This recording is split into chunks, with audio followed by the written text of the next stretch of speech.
Before the Messiah was born, there was a city, holy in name, sick in spirit. Jerusalem lifted hands in worship, but those hands were stained with greed, with injustice, with forgotten widows and trampled orphans. Each week the people gathered in the temple. They sang, they prayed, they sacrificed, but it was a show, a hollow echo in golden halls. The priests wore robes. The rulers sat on thrones, but justice was missing from the streets, and mercy had vanished from their laws. God's people fasted with empty stomachs, but full of envy. They bowed their heads, but their hearts burned with pride. Outside the temple, the city festered. Inside, the rituals continued. A holy performance before a silent God. And Isaiah watched. He saw the lie unfold week after week. He saw a nation dressing its wounds with perfume while infection rotted the soul beneath. Jerusalem had become a place of pretense. They called it the city of God, but the voice of God was absent from their lives. They cried out for blessing and crushed the poor with the same hands. They prayed for healing, but ignored the festering wounds of their nation. They offered sacrifices, but sold justice to the highest bidder. And God saw, and God wept. Then he spoke, not in whispers, not in comfort, but in thunder. Hear me, you heavens. Listen, earth. I reared children and brought them up, but they have rebelled against me. The ox knows its master, but Israel does not know. My people do not understand. The vision burned Isaiah's soul, and then it changed. He saw a body, a nation lying like a corpse on a battlefield. Every inch bruised, every wound left open, no healing, no bandage, no care. The holy city had become a festering wound. And from heaven came a voice again. The faithful city has become a prostitute. Your rulers love bribes more than justice. No one defends the orphan, no one pleads for the widow. And then silence. The kind that chills the bones, the kind that follows betrayal. When you raise your hands in prayer, God declared, I will turn my face away. Though you shout until your voice fades, I will not listen. Your hands drip with blood. These words shook Isaiah. They shook the temple walls. They shook history. This was not just a warning. It was a divine reckoning. And yet, buried in judgment was something else. A whisper, a glimmer, a voice saying, wash yourselves, turn away from evil, defend the fatherless, care for the widow, and come, let us reason together. Though your sins are scarlet, I will make them white as snow. But would they listen? Would we? He could not endure it anymore. The singing, the incense, the performance. Isaiah stood among the faithful, but his soul wept. He saw what others refused to see, a temple full of ritual and a people void of reverence. He turned his face from their prayers. He turned his heart from their chants. He could no longer pretend. He stepped into the temple. But heaven stepped in first. Then it happened. The veil between worlds tore open. The earth gave way to eternity. And Isaiah saw what no king had ever seen. A throne, high and lifted up. Its majesty filled the heavens. Its robe filled the temple. Above it stood the seraphim, blazing, terrifying, beautiful. Each had 6 wings. With 2 they covered their faces. With 2 they flew. And with 2 they covered their feet. They cried out. Not once, not twice, but with eternal rhythm. Holy, holy, holy is the Lord of hosts. The whole earth is full of his glory. The walls shook, the floor trembled. Smoke filled the sanctuary. This was not incense. This was heaven breaking in. Isaiah fell. He did not sing. He did not worship. He broke. Woe to me, he cried. I am ruined. For I am a man of unclean lips, and I dwell among a people of unclean lips, and my eyes have seen the King. He did not beg, he did not barter, he confessed. There before glory, there was only one response. truth. He saw himself. Not the prophet, not the noble, just dust, unworthy, unclean. But God did not destroy him. Instead, fire came. One of the seraphim flew toward him carrying a glowing coal from the altar. Not with bare hands, but with tongs. He touched Isaiah's lips. See, this has touched your lips. Your guilt is taken away. Your sin is atoned for. No thunder, no earthquake, just a coal and a new beginning. Isaiah did not speak. He could not yet. Then came the voice, from the throne, from beyond stars, from within fire. Whom shall I send who will go for us? And now he could speak, not from confidence, but from surrender, not from pride, but from mercy. Here I am, he said, send me. And the temple grew still. The vision faded, but the fire remained. Isaiah had seen heaven. Isaiah had heard God, and Isaiah would never be the same. There was once a king. His name was Uzziah, and for over 50 years he reigned in Judah with strength and wisdom. He built walls that rose toward the sky. He strengthened armies that made nations tremble. He brought prosperity. Farms bloomed, cities thrived, and his name inspired. The people called him blessed. The priests honored him. His throne stood firm, and the kingdom stood taller than ever before. But beneath the gold, pride grew. Pride does not shout. It whispers. It speaks in small permissions, little justifications. I deserve. I am different. I am more. And Uzziah listened. One day he crossed a line, not in war, not in wealth, but in worship. He entered the temple of the Lord, not to pray, not to kneel, but to perform a priest's duty. He held incense in his hand, and he stepped toward the sacred altar. The priests gasped. 80 men, brave and trained, rushed forward.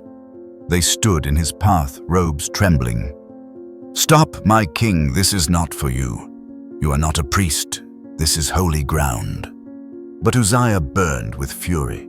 How dare they question him? He was the king, builder of cities, breaker of enemies. He raised his hand to strike, but heaven struck first.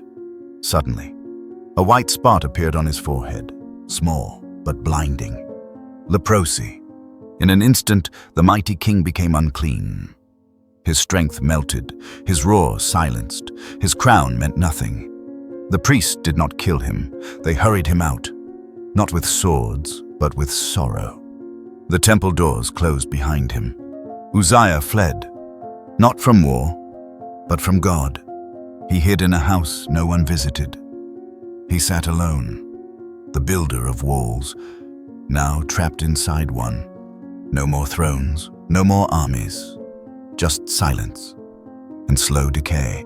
His son ruled in his place, and Uzziah, once revered, vanished into memory, not as a hero, but as a warning. He had touched the sacred with unholy hands. The king was dead, and with him, something shattered. Uzziah had ruled for decades. He was the wall around Judah, strong, predictable, visible. Now that wall had crumbled. The throne stood empty, and the people trembled. They whispered in the streets. If a king can fall, who is safe? They gathered in the markets. If power decays, what will protect us? No army marched, no famine struck. But fear moved like smoke across the land, because sometimes the silence after judgment is louder than the judgment itself. In this silence, Isaiah entered the temple again, not to speak, not to preach, just to stand where Uzziah once fell. And then he saw, not a man, not a ruler, but a throne, high and lifted up, surrounded by flame, shaking the temple to its core. It was not the throne of Judah, it was the throne of heaven, and seated upon it, the Lord of hosts. The hem of his robe alone filled the holy place. Seraphim cried, the ground groaned, and the temple trembled. Isaiah's eyes lifted from an empty palace to a full heaven. He understood. Uzziah may be gone, but the real king never left. Human thrones fall, holy thrones stand forever. The smoke in the sanctuary was not incense this time, it was glory. And yet, the people did not see it. They only saw a nation without a king, a crown buried, a dynasty shaking. They did not hear the voice Isaiah heard. They did not see the fire Isaiah saw. But change was coming. In the halls of power, a new name was rising. Ahaz, a young man, a prince by blood, but no heir to Uzziah's faith. The people hoped for safety. They longed for peace. But peace would not come through kings. Not anymore. For Isaiah had seen what earthly rulers could not see. He had glimpsed the eternal, and soon he would be called to speak not comfort, but warning. The fire that touched his lips would soon burn through nations, but not yet. First, there was silence, then breath, then a voice. A mission had begun. The throne was no longer empty. A new king now ruled Judah. His name was Ahaz, young, untried, trembling. He wore the crown, but not the faith. Where Uzziah built walls, Ahaz built alliances. Where Hezekiah would one day pray, Ahaz plotted. And then the news came, like thunder at dawn. Syria had joined forces with Israel. Two kingdoms united by hatred marched toward Jerusalem. Their goal was not tribute, it was conquest. They wanted Judah, they wanted the throne, they wanted Ahaz dead. The palace trembled, the streets whispered, and the heart of the king melted, not with repentance, but with fear. Ahaz did not run to the temple. He did not seek the prophet. He sought something else. Assyria, a brutal empire, a devouring power. Ahaz looked north and saw protection in blood-stained hands. He planned to buy peace with silver from the temple, to trade God's altar for a pagan sword. But heaven was not silent. God sent Isaiah, not to speak in thunder, but to walk, quietly, purposefully, to where Ahaz stood. The king was inspecting a water conduit, a practical task, a king preparing for siege. But he was not alone. Beside Isaiah walked a child, his son, a quiet boy with a name heavy with meaning. Shear-Jashub, a remnant shall return, not a prophecy spoken, but one walking, a living message, a silent warning. Isaiah stood before the fearful king, not as a soldier, not as a counselor, but as a voice. Be careful, be calm, do not be afraid, do not lose heart. Ahaz looked up. His hands shook, his lips held silence. Isaiah's voice grew firm. These two smoldering stubs of firewood, Resin and Pekah, they will not succeed. They have made plans, but it will not happen. It will not take place. And then, the line that held all of Judah in its breath. If you do not stand firm in faith, you will not stand at all. The Lord was not done speaking. Through Isaiah, he offered something unheard of, something divine. Ask for a sign, said the prophet, from the depths below or the heights above. Nothing is too great. It was not a challenge. It was mercy. A chance for Ahaz to turn, to trust, to believe. But Ahaz refused. Not with rage, not with defiance. With religion. I will not ask. I will not test the Lord. On the surface, reverence. But beneath, rebellion. He had already chosen his trust to Syria, not God. Isaiah saw through him.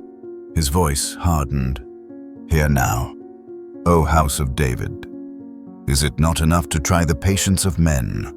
Will you also try the patience of my God? And then, the sign came anyway, not asked, but given. A prophecy that would echo for centuries. Behold, the virgin shall conceive. She will bear a son, and his name, will be called Immanuel, God with us. Not a warrior, not a chariot, not an army. A child, a silent answer to a loud rebellion. Isaiah spoke again, clear, precise.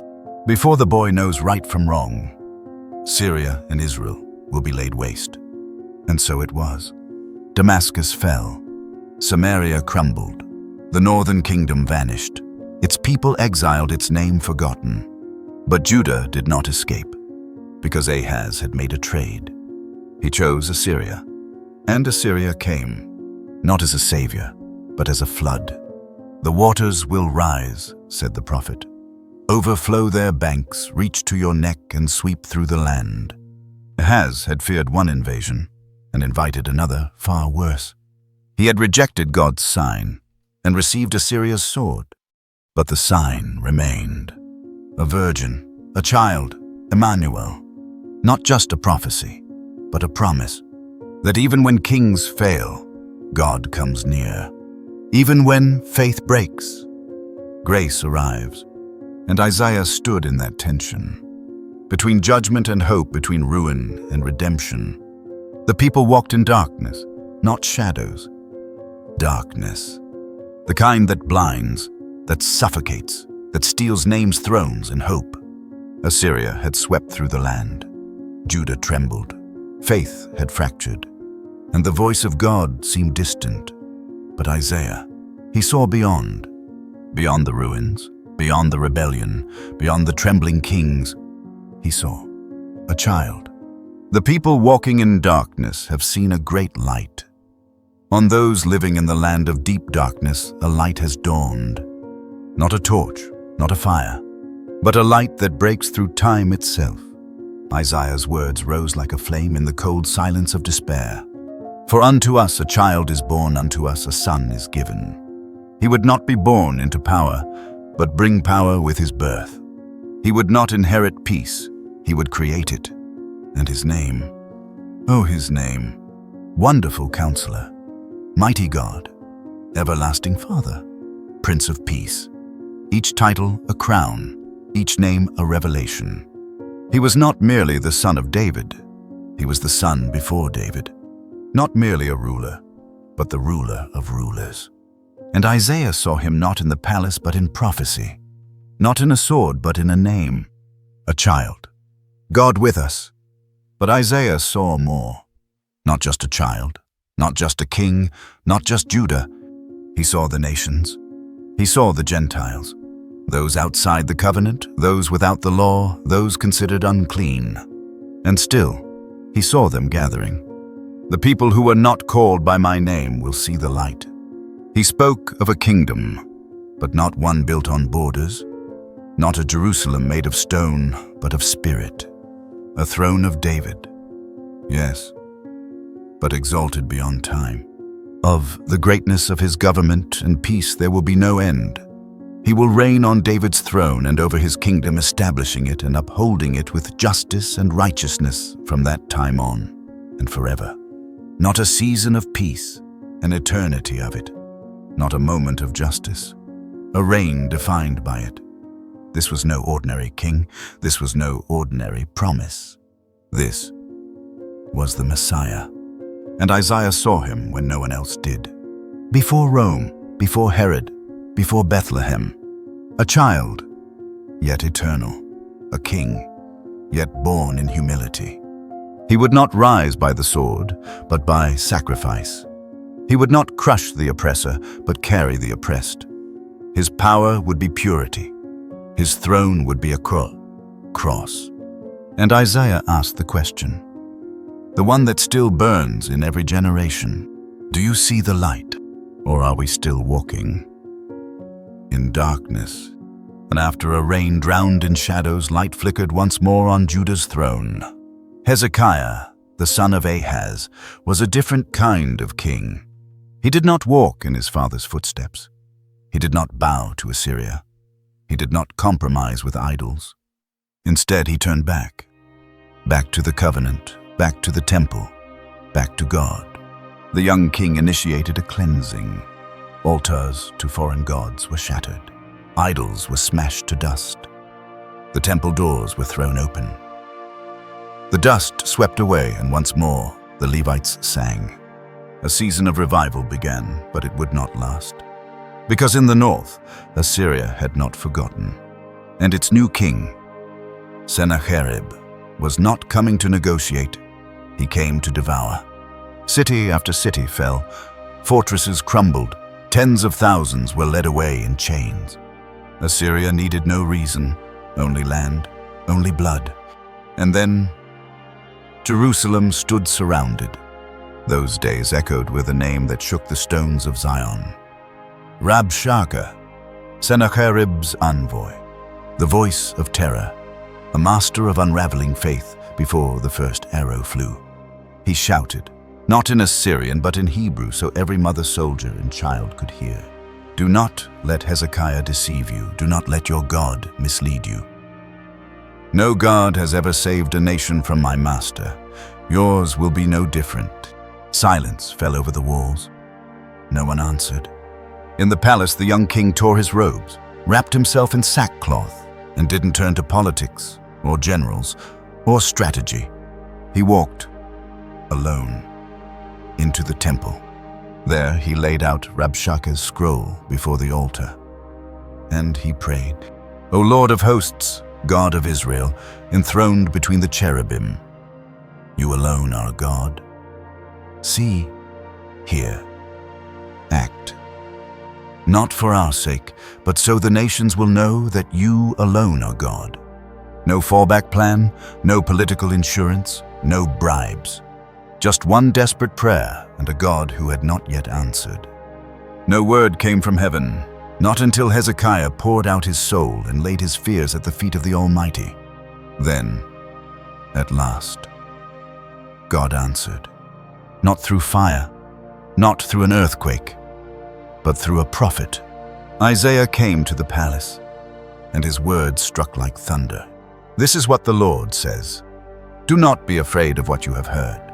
The king of Assyria will not enter this city, not even an arrow will be shot. I, the Lord, will defend Jerusalem for my sake and for the sake of my servant David. But Assyria didn't retreat. Instead, a second letter arrived, this time colder, crueler. Rabshakeh mocked not only Hezekiah, but the very character of God. Has any God ever delivered a land from me? Where are their gods now and your God? He will fail you too. It wasn't just a threat. It was blasphemy, a direct challenge to heaven. And again Hezekiah took the letter, walked to the temple, and spread it out before God. Lord, you've heard these insults. They are not against us, but against you. Show the world once and for all who truly rules. That night, no army marched, no trumpet sounded, but something unseen moved, an angel. No name, no blade drawn, just silence and judgment. At dawn, the soldiers of Judah stood atop the walls, and what they saw stole the breath from their lungs. Tense, silent, fires, cold, banners, unmoved by wind, and men, dead. 185,000 Assyrian soldiers slain in a single night. Not by man, not by sword, but by the hand of God. No battle, no siege, only justice. Sennacherib, the king who boasted against the heavens, woke to a graveyard. He did not return as conqueror. He slinked back to Nineveh, where years later his own sons would strike him down in his temple, before the very idols he trusted. But in Jerusalem, a different kind of story was written. Hezekiah, a man who had no armies strong enough, no walls high enough, stood firm. He chose faith over fear, prayer over panic, and his kingdom was spared. Not because of power, but because of surrender. Not to men, but to God. And yet, even in moments of great victory, seeds of danger often take root. In the shadow of Hezekiah's faith, a quieter threat was already approaching, not with armies, but with flattery. From a rising empire, a name barely whispered then, but soon to darken the horizon of prophecy, Babylon. There are moments in a man's life when no battle remains but the one within his own body. Years had passed since the angel of the Lord struck down 185,000 soldiers in a single night. Judah stood untouched. Jerusalem's walls still rose under the sun. And Hezekiah, God's faithful king, walked among the living, a testimony of what it meant to trust not in horses or swords, but in the voice of the Lord. But peace never lasts forever, not even for the righteous. Hezekiah became gravely ill. The king who once stood firm before the threats of empires was now bedridden, his skin pale breath, shallow, the fire in his eyes dimming with each passing hour. And into that silence the prophet Isaiah arrived, not with comfort but with a final decree. "Put your house in order," Isaiah said, "for you are going to die. You will not recover." No thunder, no angel, just truth. The words fell like stone upon the soul of the king. And Hezekiah, once defiant before the gates of death, did not rise. He did not command. He did not argue. He turned his face to the wall, and he wept. His body broken, his voice weak, he offered no great speech, only a raw prayer from the heart of a man who had nothing left to give but tears. "Remember me, Lord. Remember how I walked before you faithfully, how I did what was right." And heaven listened. Isaiah had not yet reached the palace gates when the voice of God stopped him in his tracks. "Return," said the Lord. "Tell Hezekiah, I have heard your prayer. I have seen your tears. I will heal you. 3 days. That's all it would take." And on the third day, Hezekiah would rise again and go up to the house of the Lord. But the sign God gave was unlike any other in Israel's history. Isaiah presented it to the dying king. "Shall the shadow on the sundial move forward 10 steps or backward?" Hezekiah, breathing heavily, understood the gravity of the offer. "To move forward," he said, "that would be expected. Let it move backward." And then, before the eyes of all present, the shadow reversed. Time itself turned. Not as a metaphor, not as poetry, but as a declaration. The author of time was still writing Hezekiah's story. The fig paste was applied to his wound. His breath returned. The color flushed back into his cheeks. And on the third day, just as foretold, the king rose and walked into the temple of the Lord. Hezekiah had faced death, and he had lived. But the tests of God are not always about war or healing. Sometimes they come clothed in admiration. Soon after his recovery, a delegation arrived from a distant land, Babylon. At that time, it was not yet an empire, only a curious kingdom with ambitions yet unseen. They came bearing letters and gifts, not swords. They came in peace, praising the miracle, the king, and the sign of the shadow. Hezekiah, flattered by their attention, welcomed them too warmly. He showed them everything: the armories, the treasuries, the sacred rooms, the vaults, the gold, the storehouses, the weapons, the walls. Everything. The same king who once knelt before God now stood tall before men. And in that pride a crack formed in the legacy of a faithful reign. When Isaiah heard of this, he came once more. "What did these men see?" the prophet asked. Hezekiah, still smiling, replied, "They saw everything. There is nothing in my palace I did not show them." Then the voice of judgment returned, not from the sky, but from the mouth of Isaiah. "Hear the word of the Lord. The days are coming when everything in your palace, everything your ancestors have stored, will be carried away to Babylon. Nothing will remain. Even your descendants will be taken, made eunuchs in the palace of the Babylonian king." And Hezekiah, this king of courage and humility, spoke words that revealed a heavy truth. "The word of the Lord is good," he said. "At least there will be peace and security in my lifetime." The sun eventually set on Hezekiah's reign. The king who once watched time reverse was buried with honor. His life had been a testimony of faith, repentance, and restoration. Jerusalem had breathed freely under his rule, knowing its walls had held not because of its armies, but because of a king who trusted the Lord. But with his death came a turn darker than anyone could have imagined. His son, Manasseh, ascended the throne, and with him the night returned. Manasseh ruled longer than any king in Judah's history, 55 years. But no reign plunged deeper into darkness. He did not walk in the steps of his father. He desecrated them. The high places Hezekiah had torn down, Manasseh rebuilt. The altars to foreign gods that had been crushed, he raised again. He brought Baal back into Judah, erected Asherah poles, and worshipped the stars in the heavens. The temple of the Lord, once purified and sanctified, became polluted with idols. But it didn't end there. Manasseh practiced witchcraft. He consulted mediums. He invited spirits to speak through him. And worst of all, he sacrificed his own son in fire. Not in secret, in public. In the valley of Ben Hinnom, the cries of children replaced the songs of the Levites. The people followed. As the king went, so went the nation. What had been a people marked by deliverance now sank into rituals of blood and shadows, and the God who had moved the sun backward was pushed out of their hearts. Yet one voice remained, Isaiah, the prophet who had seen the Lord in the temple, the man who had declared, "Here I am, send me." The one who had warned kings, comforted the broken, and unveiled the Messiah before he came. But now, Isaiah was a problem. To a king who feared no God and bowed to no truth, Isaiah's voice was a threat. His words pierced through the thick smoke of incense burned to foreign idols. His presence alone reminded the people of what they were and what they had lost. And so, tradition tells us, he was silenced.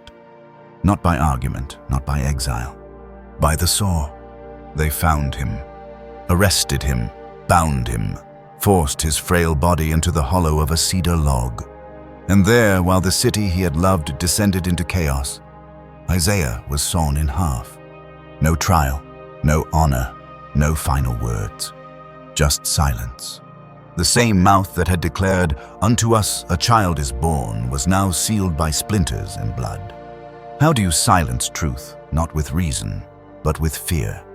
And so ended the voice that had warned kings, comforted exiles, and seen visions of the end of the world.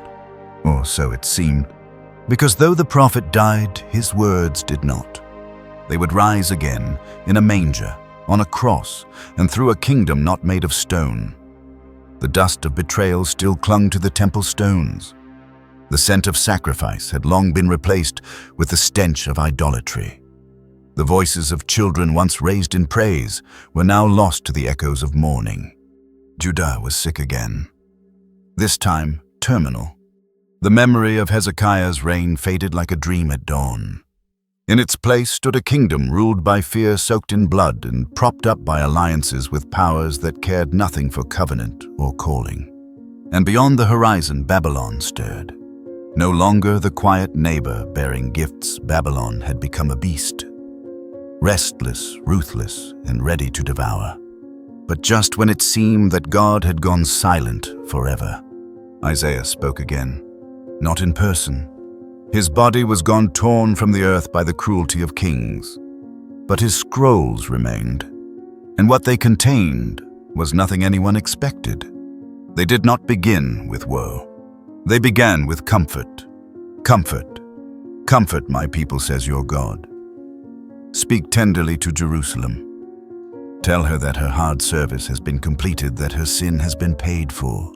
These were not words for Manasseh, nor for the priests who had bowed to Baal. These were words for a people yet unborn. Words written across time. For the exiles. For those who would sit by the rivers of Babylon weeping as they remembered Zion. For the children who would never see the temple. For the elders who feared God had finally turned away. Isaiah's scroll turned from fire to water, from judgment to mercy. And then came the call that would echo centuries later.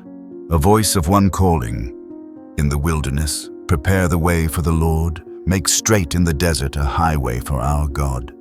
Not a king will come, not an army will rise, but God himself will come, not in wrath, in glory, not to destroy, but to dwell. What if exile isn't the end? What if it's the beginning of return? Isaiah wasn't writing to warn anymore. He was writing to awaken. To whisper into the silence of suffering, you are not forgotten. And though Babylon's shadows stretched wide, something brighter was breaking through. Not a city, not a system, a presence, a return. Because sometimes God doesn't send a messenger. He comes himself. And then from the ashes of destruction, Isaiah saw something no one could have imagined. While Babylon stood proud, its walls seemingly impenetrable, and its gods feared across the earth, Isaiah, still centuries before the events, wrote a name. Cyrus. Not a king of Judah, not a descendant of David, not even a worshipper of Israel's God, but a Persian prince still unborn. And yet Isaiah, moved by the Spirit, inscribed a declaration that would shake history.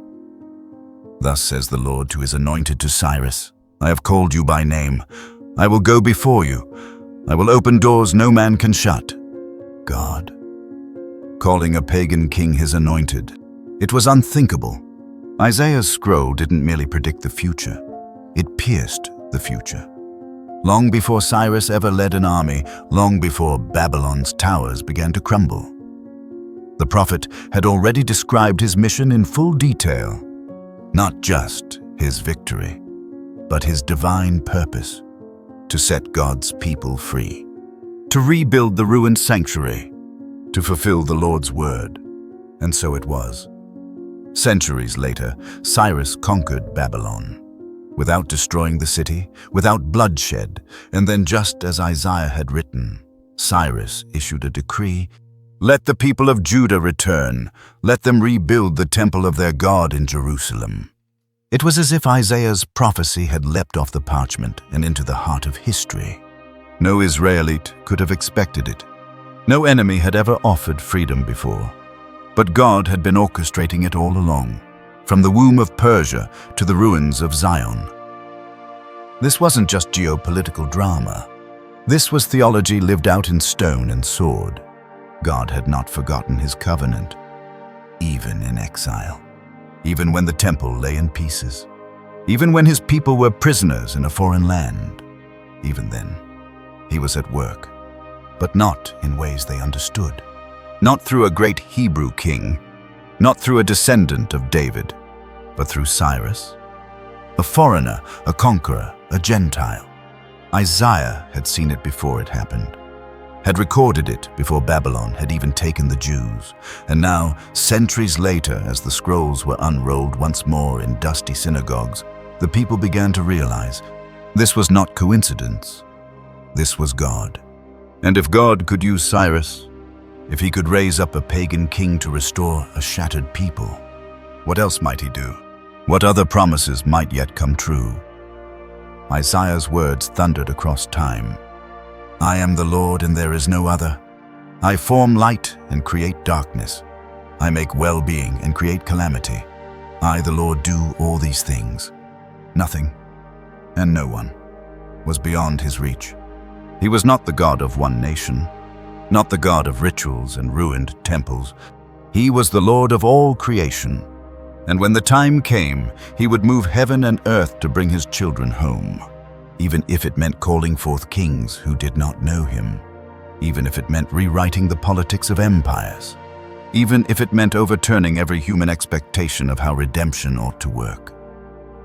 So now the question hangs like morning mist over Jerusalem's burned walls.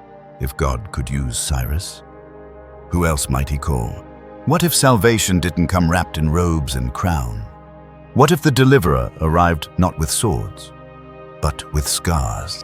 What if the next fulfillment Isaiah saw would change the world forever? Before the world would ever see a manger in Bethlehem, before the cross would be lifted on a hill outside Jerusalem, a voice trembling with divine awe whispered a vision unlike any other. Isaiah had seen much. Nations rise and crumble. Kings defy the sacred angels blaze before God's throne. But nothing pierced him as deeply as what came next. For this time, God did not reveal an army or a miracle. He showed him a man, not a man of splendor, not a royal figure crowned with jewels, but a servant, wounded, bruised, and utterly alone. He was not majestic, no beauty to draw the eyes, no glory to demand applause. Instead, he was despised, rejected by men, a man of sorrows, acquainted with grief. Isaiah watched stunned as this servant stood silent before mockers. He offered his back to be beaten, his cheeks to be torn. He did not flinch. He did not flee. His face, once whole, became disfigured by cruelty. And yet, he did not speak a curse. This servant was not punished for his own crimes. He carried another's burden. Ours. The prophet, overwhelmed, wrote, "Surely he took up our pain and bore our suffering. Yet we considered him punished by God, stricken and afflicted. But he was pierced for our transgressions, crushed for our iniquities. The punishment that brought us peace was upon him, and by his wounds we are healed." Isaiah had seen God's throne and trembled. He had seen kings fall and mourned. But this vision brought him to his knees, a servant, suffering willingly. He was led like a lamb to the slaughter, silent, innocent, misunderstood. He was judged not for his sins, but for the sins of many. He was buried among the wicked. Though he had done no violence, though deceit never crossed his lips. The mystery deepened. This was not a tragedy. It was an offering. Not a loss, but a gift. Not an accident, but a design. The servant would be crushed. Yes, but through that crushing, many would be made righteous. Isaiah heard the whisper of God himself. After he has suffered, he will see the light of life and be satisfied. By his knowledge, my righteous servant will justify many, and he will bear their iniquities. This was atonement, the unthinkable exchange, the innocent carrying the weight of the guilty. Isaiah had proclaimed judgment, but now he saw the bridge. The bridge between justice and mercy, between a holy God and a fallen people. And that bridge was a man, a servant, a substitute, an intercessor. He would be numbered with sinners, yet plead for the very ones who struck him. Who was this servant? Isaiah did not name him. Perhaps he could not. Perhaps the name was too sacred, too soon. But the image, the role, the mission, it was unmistakable. This servant was not just for Israel. He was for the world. And so Isaiah invites us still today to gaze upon the one who was pierced, to consider the wounds that heal, to wrestle with this question: could suffering itself be the path to salvation? The vision did not end with pain. Isaiah, who had seen thrones crumble and kings rise only to fall, saw beyond suffering. He saw resurrection. The servant, once disfigured and crushed, would see the light of life.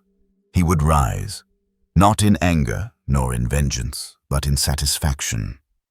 A satisfaction born not from revenge, but from redemption. By his knowledge, my righteous servant will justify many. And in that haunting line, Isaiah revealed the greatest mystery of all. He was not merely a martyr.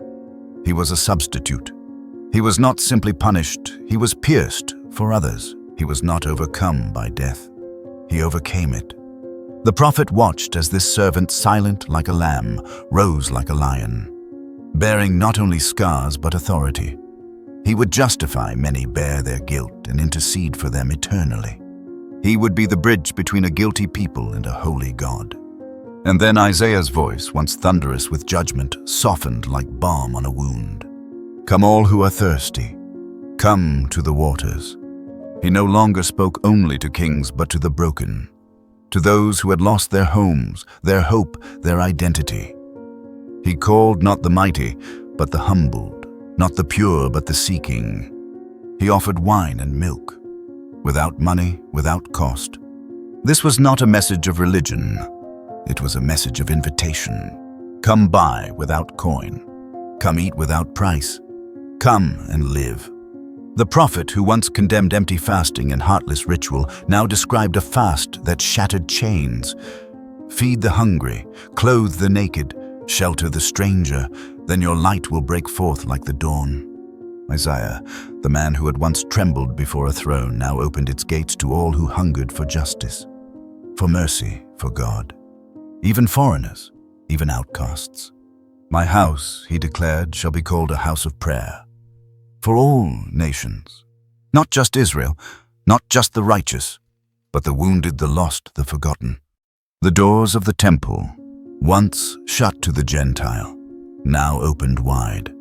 And centuries later, when a Galilean preacher overturned tables in that same temple, he would cry out that same ancient line, "My house shall be called a house of prayer for all nations.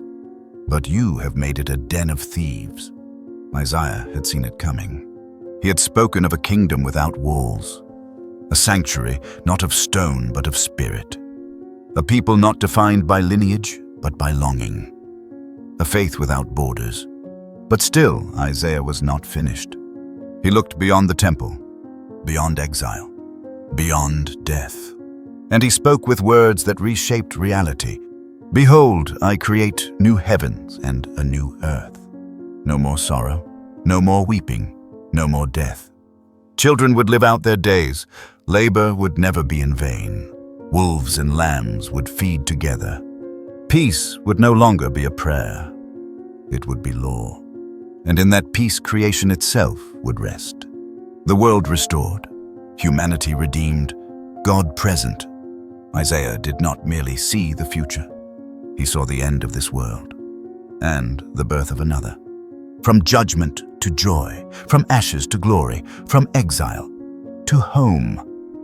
And so ends the vision of one man, a man who lived more than 700 years ago. Isaiah did not speak only to his own generation. He spoke to us, to you, to me, to all who still search for light in a darkened world.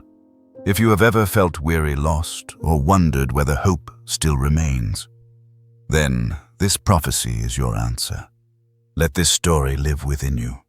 Open your heart to its invitation, for the journey of the servant may become the beginning of your own. In our next videos, we will explore more prophecies, more voices, and more truths that will make you ask, why have I never heard this before? Subscribe, turn on notifications, and share this with someone who needs it today. Thank you for watching. May you walk in peace, in longing, and in light. We'll see you in the next chapter, where truth continues to be revealed.